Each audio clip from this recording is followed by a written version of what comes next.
Jamais sans la grâce, une dévotion matinale qui vous connecte à la pensée de Dieu et vous donne la provision du ciel au quotidien. Bonjour chers amis, chers internautes, chers téléspectateurs, nouvelle journée, nouvelle provision, bienvenue dans votre dernière dévotion de cette semaine. Mon équipe et moi sommes vraiment heureux de vous accompagner durant toute cette semaine et quel bonheur encore ce matin de vous savoir nombreux à l'écoute dans cette dévotion.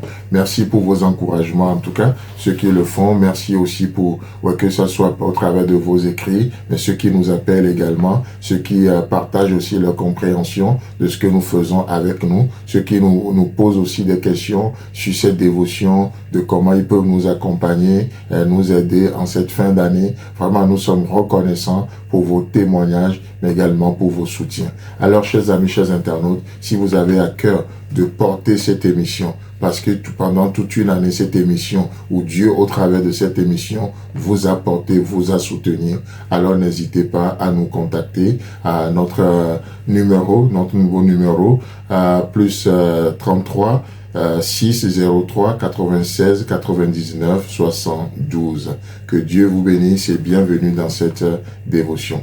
Alors ce matin, nous reprenons notre verset de la semaine, Néhémie chapitre 3, le verset 2. À côté d'Eliashib, nous rappelons simplement qu'Eliashib ici, c'est le souverain sacrificateur. N'est-ce pas? On le voit dans le premier verset. Donc, tout tourne autour du souverain sacrificateur.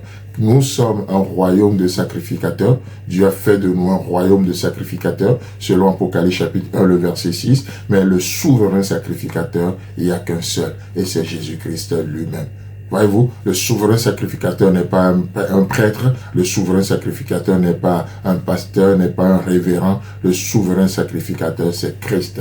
Et peu importe qui vous êtes, si vous avez donné votre vie à Jésus-Christ, vous faites partie de ce royaume de sacrificateurs, autour du sacrificateur.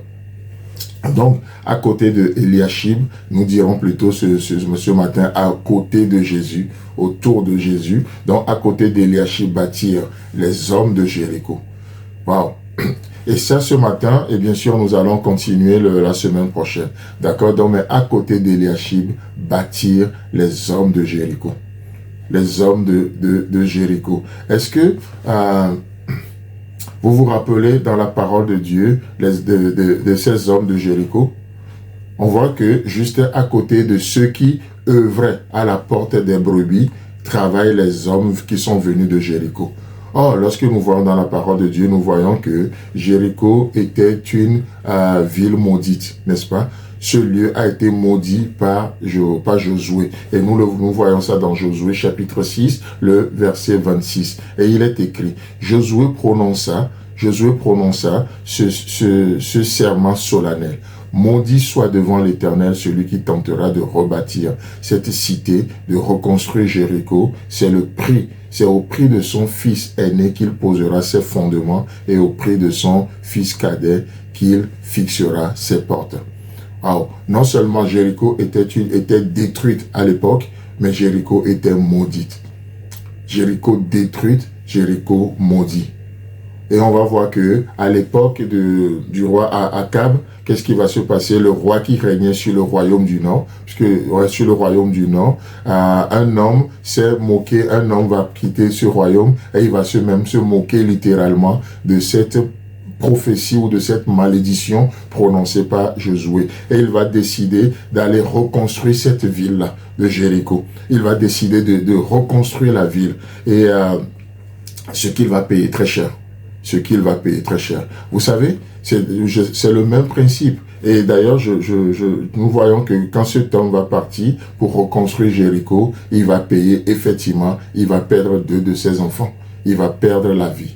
Pas lui en tout cas directement, mais comme Josué l'a dit. Et vous savez, alors que nos vies, le péché nous a maudits, le péché nous a jeté une discrimination, le péché a jeté un sort vraiment sur nous. Qu'est-ce qui se passe? Le prix pour nous relever, pour nous reconstruire, le prix qu'il faut pour nous que nous sortons de la malédiction. Celui qui a décidé de nous reconstruire, de nous racheter de la malédiction, il a fait au prix de sa vie. Il était mort parce que le péché ne bénit personne. Le péché détruit tout ce qui touche à ça. Et Jésus-Christ, qui s'est levé, quittant le ciel venu sur la terre, qu'est-ce qu'il va faire? Il va payer cher. Il va le payer. Oh, on dit souvent qu'il n'a rien fait, il n'a rien fait, on l'a tué. Non, il a fait quelque chose. Ce qu'il a fait, c'est qu'il est venu pour chercher notre bien. Il a pris sur lui nos infirmités. Il a pris sur lui nos péchés. Peu importe sur qui est le péché, le salaire du péché, c'est la mort. Alors, le Fils de l'homme, Jésus-Christ, est mort. Pour toi et pour moi. Chers amis, chers internautes, Dieu voulant, la semaine prochaine, nous allons revenir sur ce passage et nous allons découvrir toutes les richesses. En attendant, nous vous souhaitons un agréable week-end et si Christ tarde à venir, on se retrouve la semaine prochaine. Si vous avez aimé cette émission, parlez-en à vos amis. Parlez-leur du message de la grâce et de ce qu'il fait dans vos vies. Pour un sujet de prière, une question ou pour devenir partenaire, contactez-nous au 00229 94 75 80 20. Que Dieu vous bénisse et à la prochaine. En attendant, pensez avec Dieu.